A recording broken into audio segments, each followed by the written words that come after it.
In this video, guys, look at 5 things you should never do once you've taken a losing trade. Stick around for this one. Hey guys, warm welcome to you. Thank you for tuning in. Appreciate your comments from all my videos, or likes, or subscriptions, shares, etc. We've got a good group going on here, nice little community being built. So this is a big one. Everyone has a losing trade, right? What are the 5 things that you should never ever do when you have a losing trade and you just feel like, you know what, it's frustrating me.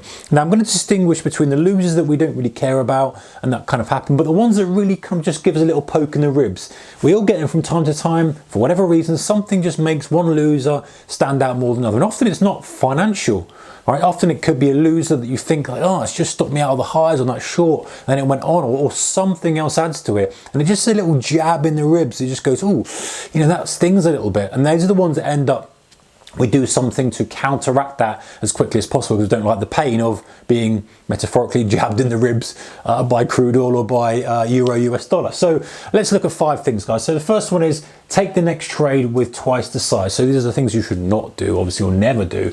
It's taking the next trade with twice the size. So his logic says, right, well, if I double up the size and I get this, then not only do I make money on the trade, but I get the money I've lost on the prior trade. Don't do it.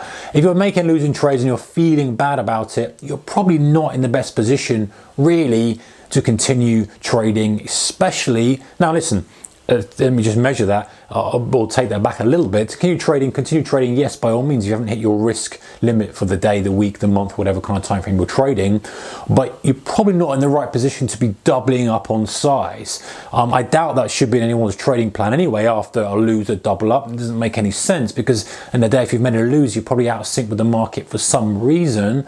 Maybe there's a very rare occurrence when that could happen. I can't think of it off the top of my head, but you know, doubling up is just a bad idea. It really comes down to, you know, just trading again, set up. Number 2, take another trade right away. Come on with this. And by the way, I've probably made all of these mistakes. I don't think that was a doubling up kind of trade, but I've definitely made all these mistakes before, guys, and I'll probably make them again for the next 15 years. So take another trade right away. So this is impulsive, right? You take a trade, you get stopped out, you take a loss, you go right, and you want to go again. And often we see this actually for breakouts. And I think that video is probably already up, and have a look at that on the channel, and make sure you are subscribed if you haven't yet already to be notified of it when it does get uploaded. But talked about breakouts and how, you know, you can be quite vulnerable to this kind of thing because you trade, you get stopped, you trade, you get stopped, then it goes and it kind of puts you into this kind of circle of doubt, of hope, and then eventually it goes and you're not even in the trade. So that's often one where you trade again when you get stopped out. I think it's going to break out. Oh, it doesn't. I think it's going to break out. Oh, it doesn't. And that's the same thing with anything, guys. If you're trading right away after it, you're kind of, there's no point having to stop in the first place, right? Especially in the same direction. So let's say you're going long, you get stopped out for, I don't know, 40 pips or so, and then you go long straight away again and you get stopped out. You had to trade with an 80 pip stop. If you wanted to use 80 pip stop on that trade, then you would have done so initially. So it doesn't make any sense to be doing that. And let it kind of sink in as well, and let the emotions die down a little bit and become a bit more centered about your approach. Number 3, change bias for no other reason. Common one. You go in, you get stopped out the long side, you think it must be a short. So you go short, you get stopped out the long, and then you're getting hammered from both ends, basically. You know, you're there, and you kind of think, well, if it's not long, it's short. Not necessarily, you know, it's all about timing, guys. The market could be going 300 points to the downside, 300 pips to the downside. We can have 150-point rallies, 50-point rallies between that. If your tolerance is 40 points, then you're not going to get the big move. So very cautious about that, not saying, I mean, I hear this quite a lot. People say it's not long, it's a short. Well, no, it's not. That doesn't make sense at all. Yes, if the market's not going up, it's probably going down on one time frame, where it could be stagnating, but it doesn't necessarily mean you want to be long or short, right? You could think the market's going to touch this level, but it makes no sense if it's going to go down 500 before it goes up 100. It's not about that. As traders, we're about leveraging capital and capitalizing on the high probability chunks of the market, not predicting the direction. So be careful not just flipping buy straight away and going long then short and long then short, because then you're just chasing yourself. And I'm guilty of this. I've done this before.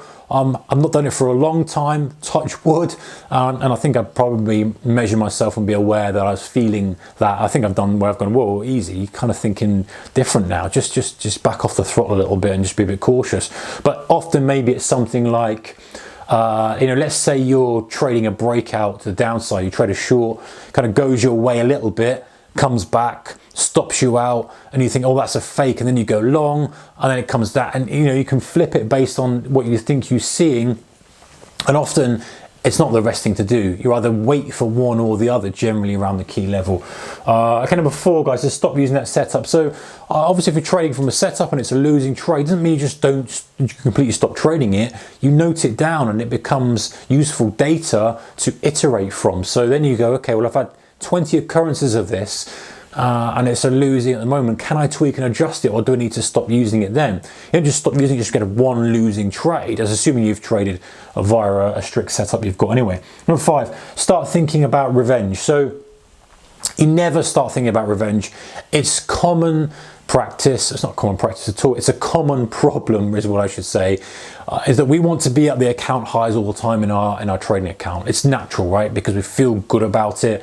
It validates all our homework, all the effort we're putting in. It makes sense. And we can feel that when we have a loser, I've got to get it back. And similarity, of course, with this getting it back right away.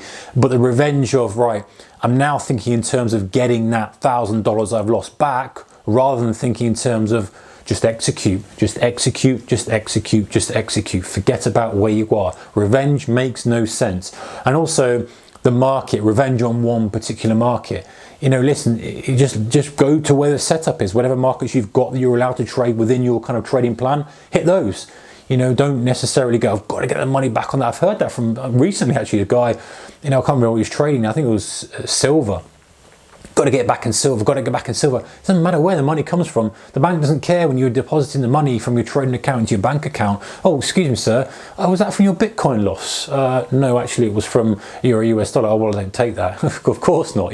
Money comes from wherever. So we're there, going to the high probability trading setup, sticking with the trading plan, trying to keep a cool, calm head. Appreciate that often sometimes things get to us, but if we're just careful that we don't dig ourselves a big hole and make it a secondary loss and a third loss and a fourth loss, which then can start to devastate the accounts. These are some of the warning signs that we just grab onto ourselves and go, oh, that loss stung for some reason, don't know why, but it has. Recognize it, step back from it, ensure we're not doing this, and then when we're ready, back on the throttle again, back on pushing forward with our trading plan. All right, guys, keep risk managed, take care, I'll see you in the next one. Goodbye.